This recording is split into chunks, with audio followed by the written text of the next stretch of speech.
Thank you, Cathaoirleach. First of all, I'd like to thank the County Coroner's Office for selecting this very important debate.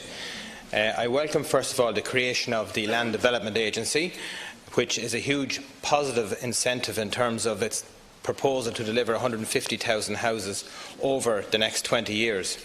And obviously I would be grateful if the Minister could update me in relation to any legislation that may be required and in terms of the powers of the agency, and also in terms of, I know from the original press release that a chief executive and management team are already in place within the agency. And also I just want to focus on my own town in Mullingar, which is a huge site there, Colin Barracks, which was closed in 2012 and encompasses a huge significance for the town, being built and constructed and opened in 1921, and has huge historical significance from basic massive events that happened that have historical significance, like the capture of General Sean McKeown there in 1921, who was a Minister for Justice from 48 to 51 and Defence from 54 to 57. And my critical point here is that we need a solid framework to ensure the managed development of the site that will encompass a strong social dividend for the barracks site to rehabilitate the listed buildings and have a sustainable use for them, and also the potential of having a military museum in terms of the historical significance that is there, because if one looks at the old jail that is in Colin Barracks, the significance of that and the historical features contained within it are of massive potential for Mullingar, and indeed national significance, because history like that cannot be recreated in terms of its significance through the Troubles and the various different milestones in our state and the birth of it. And also in terms of, I think it's very important that there would be a strong social dividend for Mullingar in terms of the development of the site. There is obviously a number of clubs and societies that currently are housed within the buildings of Colin Barracks, and we have some excellent societies. I know Councillor Andrew Duncan works with me in Mullingar in terms of trying to get a framework to develop this site in a sustainable way, and it would have a social dividend for some of the clubs that are there, like Lakeside Wheelers and the Olympic Boxing Club, Order of Malta, critical clubs that are there. But I think the fact that the site is under the control of one agency now, it has obviously the power to, first of all, develop housing in a sustainable manner in the greenfield site that's there, and then in terms of the listed buildings, that we have a sustainable future for them, and that we develop a project that could be of huge benefit for the town of Mullingar. I know the Minister is relentlessly focused on delivering housing. I know he's hugely trying to incentivise supply, which he is successfully doing, and we can see one of the critical things that Minister Murphy is also doing, which I commend him on, is trying to redress that balance in terms of our state for so long relied on the private sector to deliver housing under the Part 5 model, and to redress that balance back to the state to get it to start delivering houses again is of huge significance, and the policies he's doing to implement that is very worthwhile, and I think will bring huge dividends. So my basic point here is that I want to ensure that this agency will not slice and dice the site of Colin Barracks in Mullingar. I want to be sure and confident and certain that it will work with the local authority, that it will have a framework to develop the site as an entity, and also ensure that there is a sustainable use for the listed buildings, that there is a sustainable dividend, a social dividend for Mullingar, and that we can have a bright future for the site. Thank you. Thank you, Deputy Burke. Minister Murphy. Thank you, Chair. And I'd like to take this opportunity to thank Deputy Burke for raising this important matter, which is a key priority for the Government. Following a Government decision last Thursday, both I and Minister Donoghue signed an establishment order under the Local Government Services Corporate Bodies Act of 1971, establishing the Land Development Agency on an interim basis. The establishment order is very much an initial and enabling measure to get the LDA up and running as quickly as possible, but at the same time recognising that the Government must act swiftly in providing a fuller primary legislative basis for the agency and its intended scope of powers and operations. Work is already underway on this, and I expect to have the general scheme of the bill to Government in November. This will take account of the intended functions of the agency, which will include coordinating appropriate state lands for regeneration and development, opening up key sites not being optimally used, especially for housing delivery, and also driving strategic land assembly, working with both public and private sector landowners to smooth out peaks and troughs of land supply, stabilising land values and delivering increased affordability.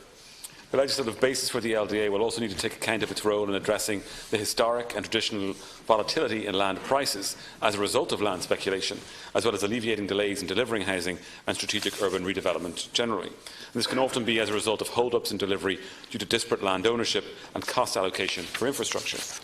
In addition, the legislation will need to take account of the intended positioning of the LDA as a commercial, state-sponsored body with appropriate corporate governance and oversight arrangements, and one which, like any other market operator, will act within a clear government policy framework. And in that context, it is critically important to take account of the decision that the government has made requiring all public land repurposing to deliver at least 40% of any housing potential on such lands in the form of social and affordable housing. My department is working closely with the LDA establishment team, which is already advancing its work on key sites and engaging with public bodies who control key sites in developing the detailed approach to the scope of operations of the agency and learning from best practice abroad in similar public land agency type organisations. This detailed and preliminary input is key to informing the development of the general scheme of the bill, for which I intend to bring a further memorandum for government in early November. This will seek approval of the detailed drafting of the legislation, which we will be working hard to complete, so that a bill can be published and brought before the Houses. Allowing for those considerations and complexities, at this point the ambition will be to secure the enactment of the legislation by Easter of 2019. That said, the agency is already established on an interim basis. An allocation of £20 million is being made available from my department on an interim basis until the legislation is put in place and the capitalisation by ISIF of £1.25 billion can be made.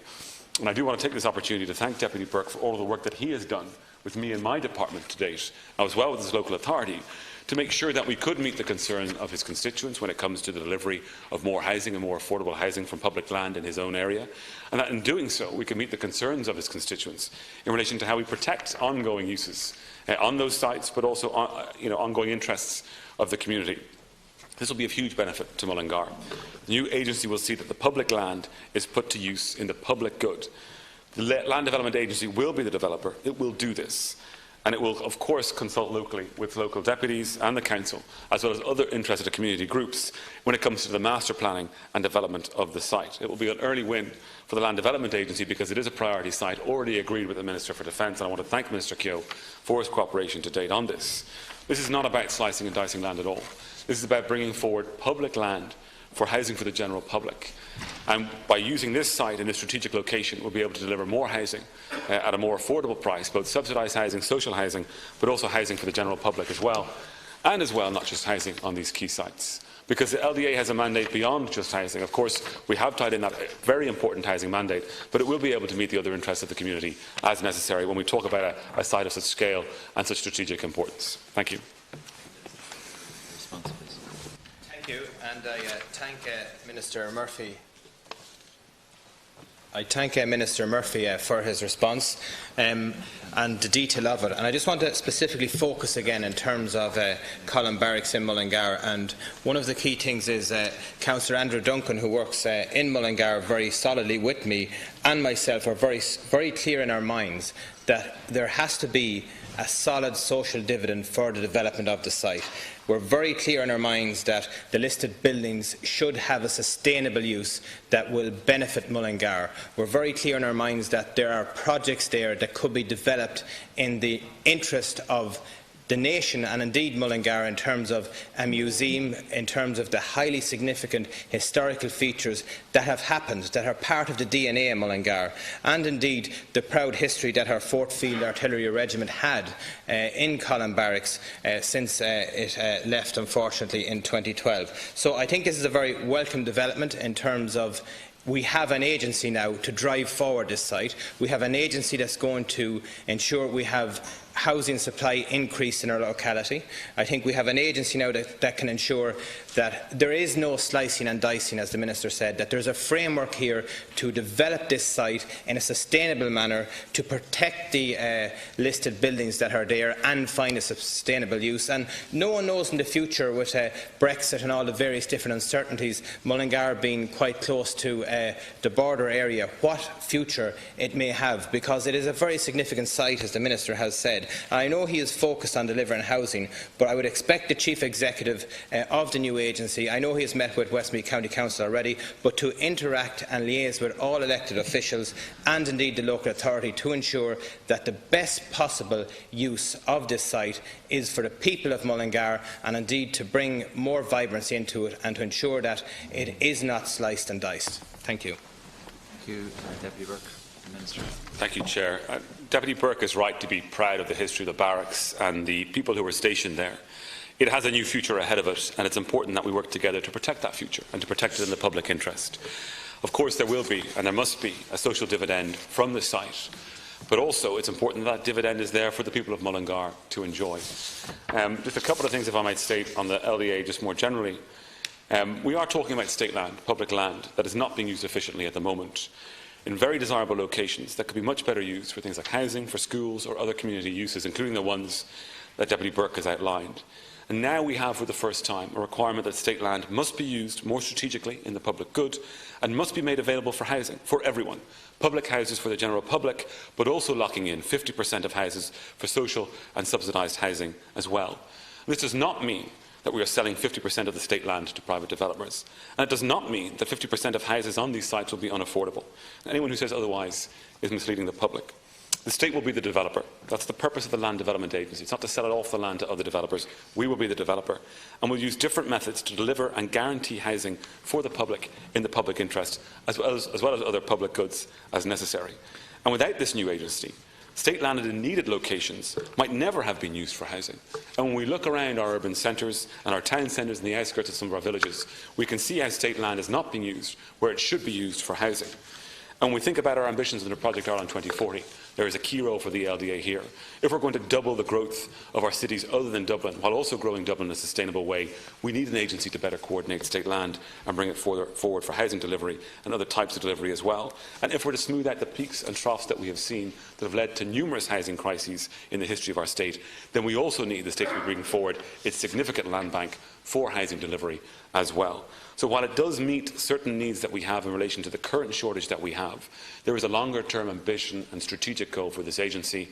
We have needed such an agency for decades. It's very good that we have one now. As it looks to the future of particular sites, including the barracks in Mullingar, the Deputy is right to be so protective of, that we lock in protections for those sites and for the public in Mullingar into the future. Thank you. Thank you, Minister.